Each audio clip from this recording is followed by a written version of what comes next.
The following was recorded in front of a live studio audience at the Studio 21 Podcast Cafe. This is the United Podcast Network.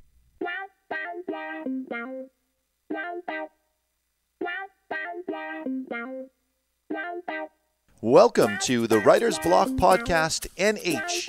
This is a podcast designed by writers for writers on the journey to being published. Joined Mandra Biscornet. It was so healthy and nutritious. Deborah Monk. Can we open each podcast with a dance number? Shelley Devlin. It was so full of inspiration and sparkles. Every Tuesday morning live on YouTube. And make sure you subscribe to catch the podcast anytime on iTunes, iHeartRadio, Podbean, Spotify, or your favorite podcast catcher. It's time to be inspired, feel empowered, and be well with the Writer's Block Podcast NH. And welcome to the Writer's Block Podcast. I'm Mandra. I'm Debbie.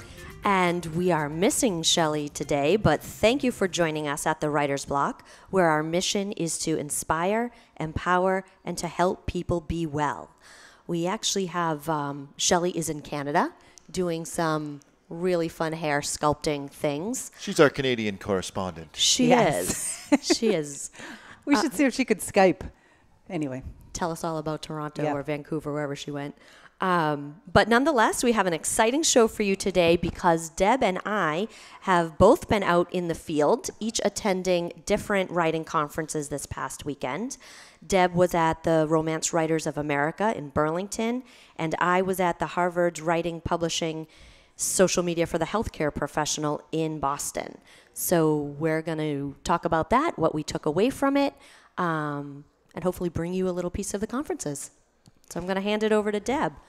All right. Well, just to give you a little, it was a 2-day workshop. It was at the Burlington Marriott, and I was very excited to go there. I've been to these before. I've been to the local conferences. This was the New England chapter, and I've also been to the national. And it's always very exciting. There's a lot of energy. There are a lot of people. I see some friends that I haven't seen in a long time. So in that respect, it was all wonderful. But I'm going to be honest here. I left the first day, and as I was driving home, I was overwhelmed, intimidated. I thought, I suck, they suck, everybody sucks. Oh, no. Pretty much almost had a migraine. I mean, I don't even really remember that much about the first day, but I just know I went home feeling like there's a right way, and intrinsic in that understanding is that means there's a wrong way too. A right way to do this write whole the book, thing. to publish the whole process. The whole process, because there at conferences like this, there's information on craft, and there's information on marketing, and there's information on the publishing aspect, indie versus traditional, so agents, editors. So it was just a little, it was wonderful, but it was a little bit overwhelming. So much information. Yes. Yeah. And the feeling of, if you don't find the right way, then you're just going to disappear into this black hole of the wrong way. Mm-hmm. Now, I logically, I sort of know that's not true, but that's how I was feeling. And your feelings really end up impacting what you believe. Even though mentally and logically I know that isn't the truth, when you feel it that strongly, you're going to end up believing it.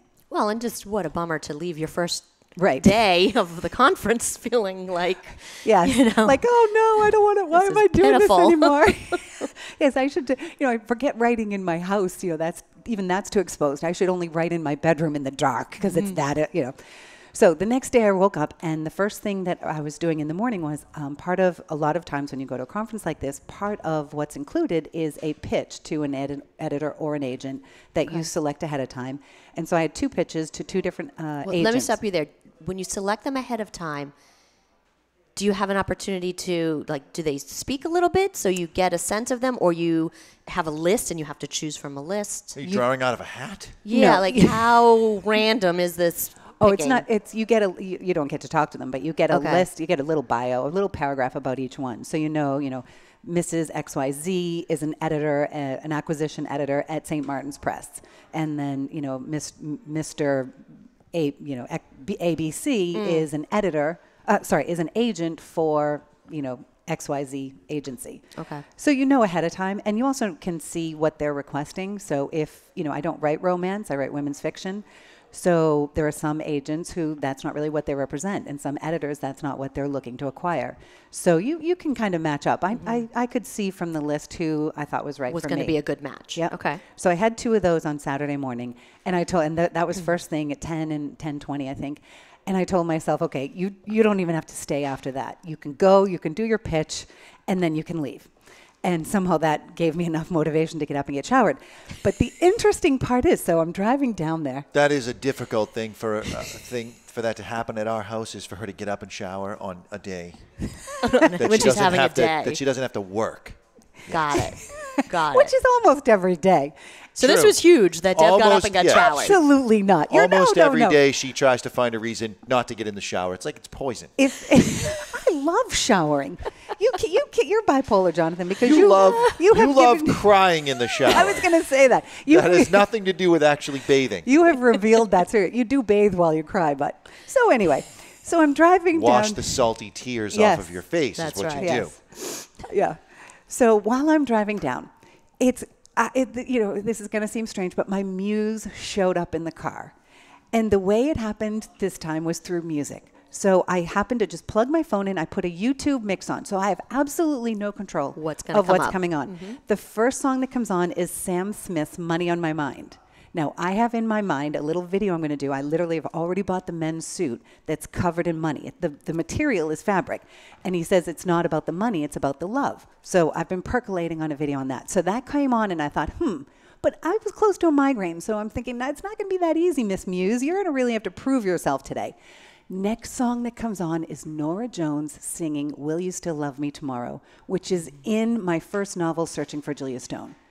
Oh, so it's the only, she did this whole show to that. So I was impressed. I mean, I was sold. So you have your sign. This is going to be a good yes. day. I've showered and I've had my... But that's not enough. My muse apparently, my favorite number is 3. Apparently my muse's is 2, because the next song that showed up, and Jonathan can attest to this. Was Pants on the Ground. No. It was, don't do it. It was John Travolta dancing on that light up floor to More Than a Woman.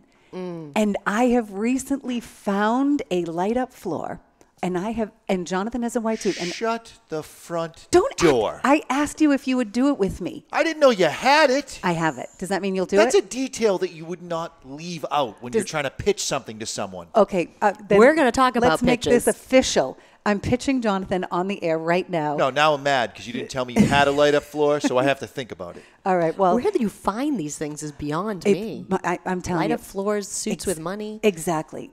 Suits of money. My muse brings me these things. Yeah. So anyway, so the muse shows up. So now I literally skip my way into the conference. I've got it more than a woman. Clearly my next... Jonathan. That's all you need for your pitch. You're a woman's fiction writer. You just will sing a couple bars and there you go. I wish I had thought of that. Yeah. So I went in, I sat down to the first pitch, and she couldn't have shot me down more. I mean, literally, I pitched her Well-Behaved Woman Coming Undone. She said, I think it belongs in the Spectre genre. Now, I'm not even positive. I'm thinking in my head, of course I can't, pull up my phone and look it up, but I think spectre means ghost. Mm-hmm. So I said, clearly she wasn't getting it. So I said, I understand this project's not for you. And I said, why don't I tell you about my other project, which I'm working on, a memoir. And she said, let me stop you there. Memoirs aren't selling right now. And I said, and then she said, well, unless you're the world champion and you're top in the world and, you're that person, unless you're really high up. And I'll be honest, at this point, I was a little bit like my ego had kind of crawled up my back and peered over my shoulder. Yep. And I said to her, well, I was 3rd in the world at the country world competition. For ballroom dancing? No, for country. Oh, for country. This was after I did ballroom. Okay. And you know what she said to me? She looked at me and she said, well, that was a long time ago, wasn't it? Which I thought was hilarious. But yeah, clearly we're not a very good pitch for it. We're not a very good match. A good match, no. Right. So then I had to get up, skip to the next table, which was literally 10 feet away from my second one. Not only did she like my novel, she requested to see 50 pages, which is quite a lot. They don't usually request that much. From Well-Behaved Woman. Yep. Okay. And when I told her about the memoir, she said that publishers are looking for memoirs right now, which I thought spoke well for all of us. So Great. My muse is spot on. She helps weed out the people. How do you just overlook the first lady kind of being a little bitchy to you and just say, that's not the muse. The muse was the second lady. Excuse me? I don't even understand what you're saying. You don't look at the lady kind of being a little bit of a bitch to you as a sign about maybe you shouldn't be writing a memoir. you skip over that part and you only look at the second lady, and that's your third sign from your muse? The second one actually could have completely rejected me too. And I mean, I was on my muse high. At that point, You and I are so different. You think? I would have punched the first lady. And it Hey, I'll give you your name after. You get feedback from one person. If she had gotten the same feedback from the next person, then, yeah, maybe you need to listen to that. But you got two completely different... like literally as far as what, not even about my stuff, but about what the market's looking for. Right. One says memoirs don't sell. The other says memoirs they're asking for them. One is obviously, she's got issues. And Well, the other she- one was a bitch to you. No, I'm kidding. I'm totally kidding. Very funny. Clearly the first one couldn't hear the music, but I still could. So, more Yeah. than a woman. So day 2 went well. So and so then of course I stayed. I met up with some friends that I haven't seen for a while. One is going to come on the show in a couple of weeks. She has a book coming out. I met 2 women who I really liked. I think we'll end up being friends. I had a fabulous day. Fabulous. So it re-energized, Yes. kind of got you excited Yes, again. And which is re-energized great. You. Yeah. I feel like I've taken up enough time, but I had a okay. question. So should I just throw the ball over to you? No, go ahead. Ask the question.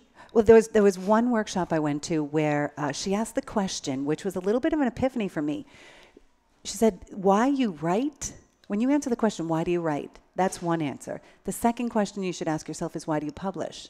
And that's a different answer. And then the third one was, why do you market? And that's a whole other answer. Now, somebody raised her hand on the first question, why do you write? And she said, because I love it. And I thought that's exactly, I feel like I love it so much I can't not do it. So I write because I can't not, because I love it that much. And she said, well, then if that's your answer, then when it gets to the question of if you publish just because you love it, give it away for free. I thought, wow.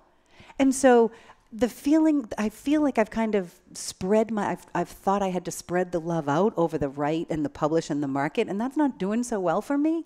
That doesn't sit well because I don't love the other part. I love the writing part. I'm going to have to disown you if you try giving it away for free.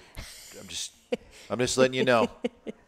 We're not going to give it away for free. It's not an option. It's not an option, but you know where your passion is, and Well, your passion is in the writing. And then we'll it's figure out realizing that you do those other things for other reasons, and that's okay, and that you Right. really need to know the answers to those questions so that you can do it the best way for yourself. you hire people to do the parts I wish it was that easy. Oh, I know. Because It's not that's what that I easy, wrote. but- As she asked those questions, I literally wrote in capital letters, hire. So on this podcast, if there's anyone out there who wants to help me with the publishing marketing part, Mandra and Shelley are going to be right behind me. So there's plenty of business here. Exactly, because there's a lot of parts we don't like to do. Right. We know we are learning about them, but we don't necessarily love them. The answer's the same for all of them. For you? Yeah, I'm writing it for a self-serving purpose. I'm going to publish it completely self-serving. And then, what was the third thing? Market.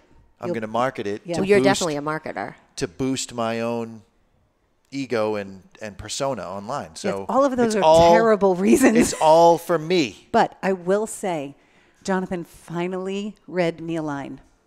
Just one. Okay, I didn't know he hadn't. Oh, no. Okay. And She always I she asked waits him. until it just hurt to finish writing it, and she's like, "Yeah, I want you to relive that right now. Read me a line." Yeah, don't I sound like that? I'm crying on the couch right now, lady. Can you leave me alone? Just leave me. Just give me the whole first floor. So he read you a line. It was really good. It was really good. So his motivation may be, So completely self-serving. it may be, It's all but selfishness. it was a But really. if it's good stuff, yes. then And I saw my friend Denise, who's also a writer, that day, and I told her what he had read, and she said, and she's been writing longer than I have, and she has many more books out than I do, Denise Egan, and she said I've never written a line that good. I know. well, that doesn't seem It's fair. that good. That's what I'm thinking, and that's all right. Anywho, Maybe the next time we do a show on voice or something, I'll read you'll it. speak up. Yeah. Oh, really? Maybe. You'll grace us with a couple Wow. of your Maybe lines. that'll be how I read the lines to you instead of doing them at home when no one can hear. I will Right, of read course. them I think Just- that's great. so that thousands of That's people right. can hear my writing. So you're saying I'm not enough? Not on the marketing side of things. Right. If he has to balance all three, Yeah, I gotta. he's got to get the most bang for his Yeah. is Make- For my lying. reading. Yeah. Oh, jeez. Well, anyway, All so right. that was my experience. Amanda, how was your conference at Harvard? Right. So I was at the Fairmont Copley Plaza, which beautiful hotel. I'd never been there before.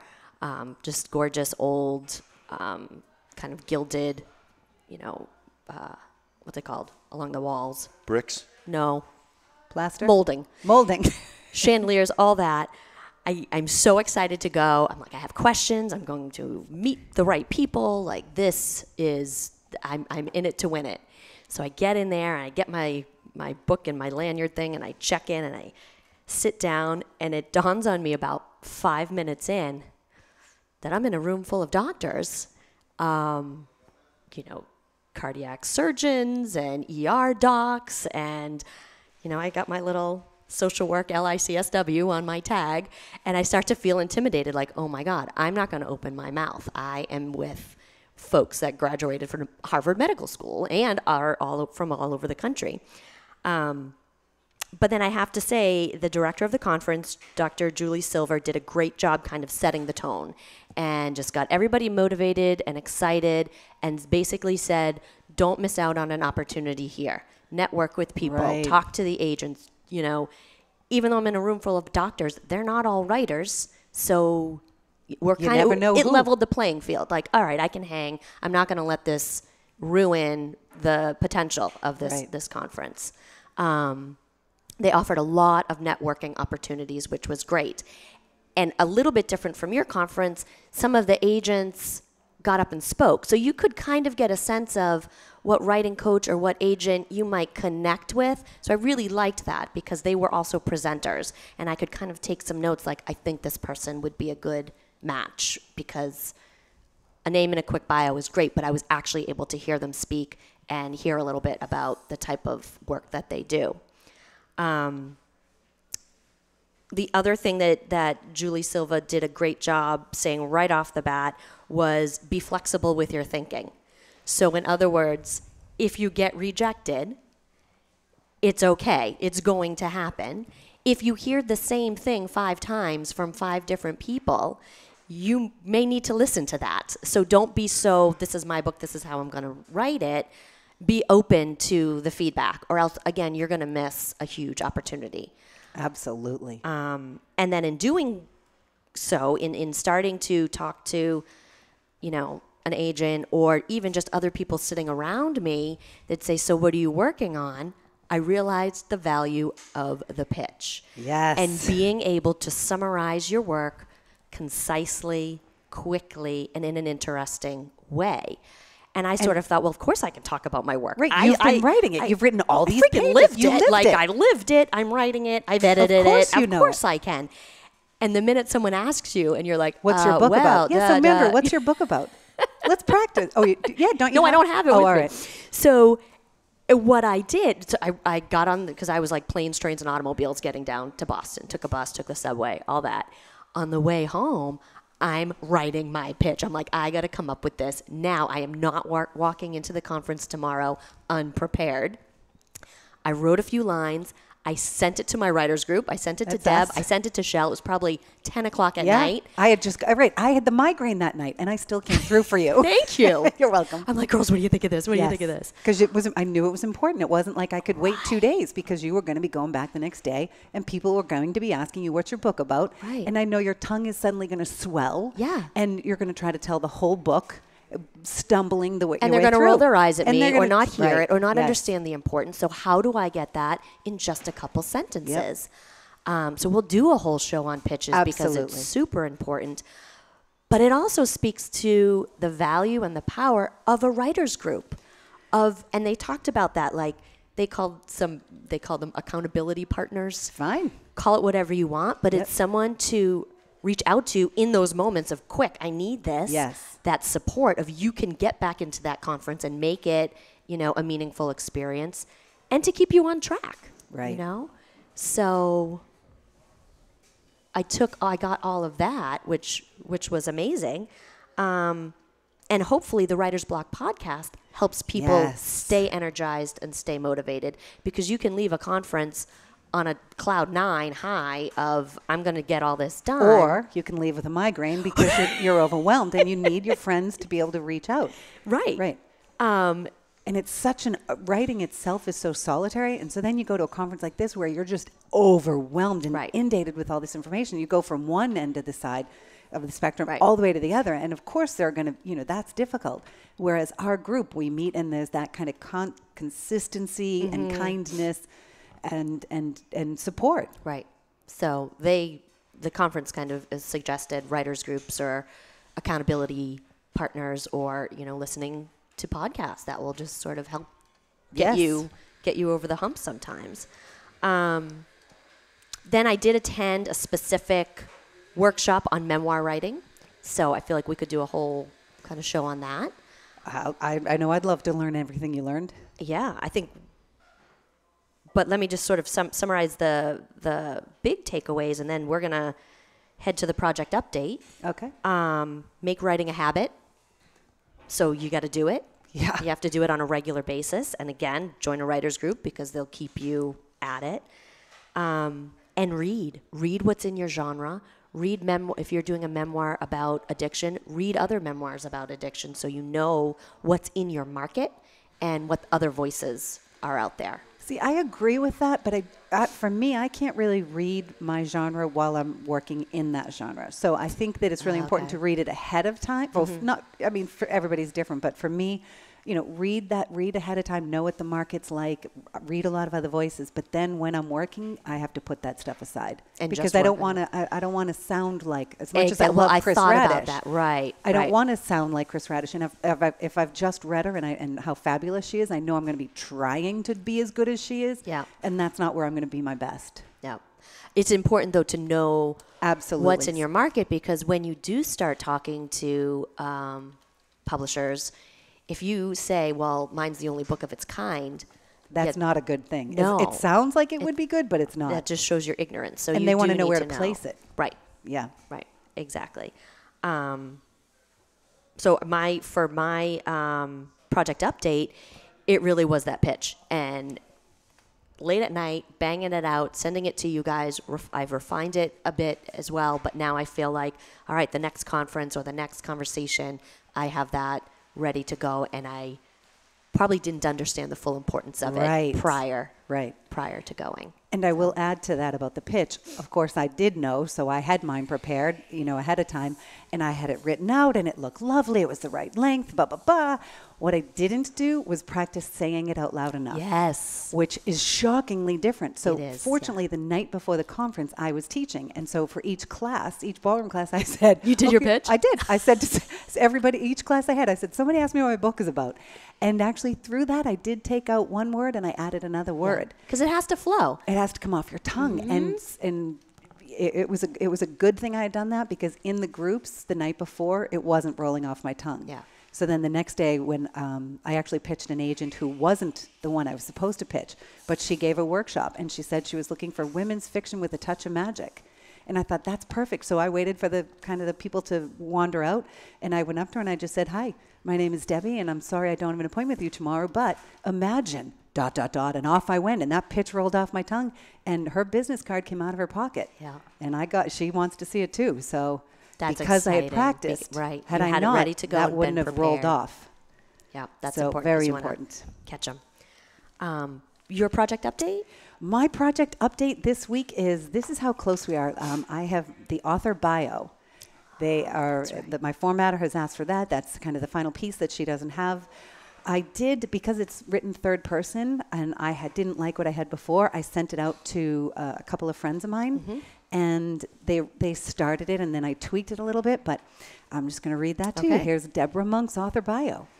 Deborah was born to be a writer, but took a detour of passion as a professional ballroom dancer. While she traveled the world on the competitive circuit, she never stopped her pen from dancing across the page, knowing in time she would return to her first dream. Her dance, her written words, and her art all have the underlying message of empowering women through self-discovery. She is the host of a weekly podcast called the Writer's Blog Podcast NH. She lives in New Hampshire with her husband and has raised an incredible world-traveling daughter. A self-proclaimed life ponderer, you can find her books and her art at deborahmonk.com. So one more little piece, one more little check mark of things that you don't really think about ahead of time. Right. Until the formatter says, hey, I the need only that thing bio. I need that bio. Hey. Right. So that's my project update for the week. But it's true. Bios, blurbs, like a book review, like a synopsis, like all those things you're going to need. Oh, we should do a show on synopses. Yeah. We should do a show on all the crap that you need. Exactly. Right, a list. Checklist. Right. Yeah, and the conference I was at actually kind of gave you that. Book proposal, outlined a book proposal, and all that stuff that comes way before the manuscript as far as some people are concerned. You know, depending on what you need to send. It has to be written, not necessarily written beforehand, but sometimes sent beforehand. Right. Right. But my advice still, write the book. Yeah. All this stuff you'll do after. It's easy to get. This stuff is kind of fun and easy, and it's quick check off. Not quick. It takes you days, but you can check it off. All of it's useless if you don't have that book. Mm-hmm. So write that book. Good advice, Deb. So let's take a walk around the neighborhood. And I'm just going to talk about one of the places I ate at while I was in Boston, because I always love finding sort of healthier options while you're out traveling or at a conference or on vacation. There was a restaurant called Dig Inn, and Inn is spelled I-N-N. So that was kind of cute. clever. Yeah. Anyway, so I was like, oh, look at that. It's right across from the hotel. I'll head over. And it was a situation where it's a bowl. So you're going to build this bowl, and you pick a base. And the base could be quinoa. It could be field greens. It could be a couple other things. Then you pick a couple sides, which were kale, broccoli, sweet potato. You don't have me sold yet. Me either. Really? Field greens and quinoa. Yeesh. I like broccoli, I guess. Okay. What about sweet potato? Yeah, it's okay. That's all right. Sweet potato is something that you cook while you're, making yourself healthy. It's not something that you go out to a restaurant and say, get. ooh, I need that sweet potato. But I'm not poo-pooing it yet. Listen, you people, when you're trying to find something, What's your third option? Yeah. then you pick Pizza? your protein. Have I got you there? So salmon, chicken, steak. So All a right. salad bar. I'm in with the It's salmon. like a salad bar, but it's hot stuff. Oh, okay. And you can put it together. I thought the concept was great. I will say, and you could put cheese on it and all that. They had those options too. I will say though, You were hungry when you left. no, I wasn't. No, okay. God, no. I didn't even finish the whole. I mean, it was a Poor huge, Mandra. good amount. know. We I know need this is Shelley here. We're- ridiculous. I need Shelley. Shelley would have been like, "Where is this place?" It was definitely too salty, and that's my problem with most out-to-eat restaurant type. Everything's too salty and too seasoned. But it was a better option than the McDonald's and Right. the taco place and a couple other things. So I won't be taking you two there, but Yeah, I mean, if we were out and it was like, all right, we were trying to cater to your eating, I would go there and I would find something that I liked, and I'm sure that it would be great. But most of the stuff you're describing are things that I cook. But when I go out to a restaurant, I consider that my cheat meal usually. so you want to go big, yeah, yeah. I'm getting a pizza and going to town. having some carbs. Yeah. Carbo loading until the next time I get to have a cheat meal. There you go. Hopefully tomorrow. All right, well, let's dance on over to Deb's Life Pondering Square. What do you have for us there? Well, Jonathan has a picture we've posted. It was posted yesterday on my Facebook and my Instagram, Deborah Monk and Deborah Monk Author. I think I mentioned that while I was in Bali visiting my daughter, my world traveling daughter, that a card line came to me. Now, this isn't that. But this one came to me while I was with her. It was 3:00 in the morning. She was still asleep in the bed. And when your kid hasn't been home, well, all right, I'd like to take pictures of Sophie when she's sleeping. Don't all mothers do that? No. Really? Creepy. Oh, yeah. A little creepy. Oh, no, I've done it all her life. I like to watch him for a minute or Yes. so while he's sleeping, but I don't take pictures of Oh, him. you should, because you're going to miss those little toes and those little chubby little legs, the way they sleep as they grow up. They sleep different. So I certainly didn't do it every night, but once or twice a year, or maybe a little more, I would take a picture of her sleeping. So anyway, we're in Bali. It's 3:00 in the morning. I'm awake. She's not. I snap a picture. I'm afraid the flash is going to wake her and she'll be pissed, but it doesn't. And this magnet came to me. One way to find yourself is to get lost in something you love. Oh, I like that one. Yeah. And it's And just, I love the directions. yes, like, the way- compass. yeah, the compass. Yes, and how instead of having east, west, north, and south, It's it has LOV. L-O-V and E. Yep. Yep.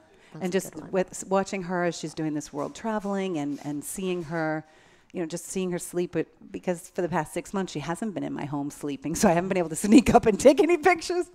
And I will admit, she went through my photos. And she saw them? She saw the one of her sleeping. She said, "Mom," I said, "don't you dare delete that." Oh, my gosh. But anyway, so yes, best way to find yourself is to get lost in something you love.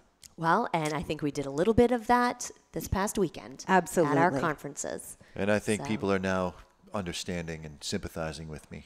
Yes. In what way? I have to live with you. More than a woman. She's taking pictures And of your me daughter. sleeping as well. You wish.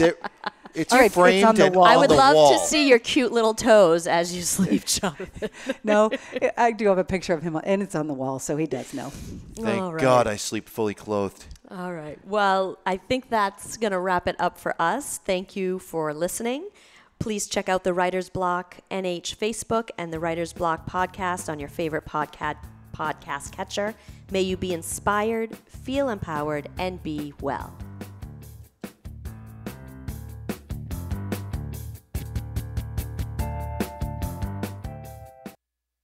The views and opinions expressed by the hosts, guests, or callers of this program do not necessarily reflect the opinions of the Studio 21 Podcast Cafe, the United Podcast Network, its partners, or affiliates.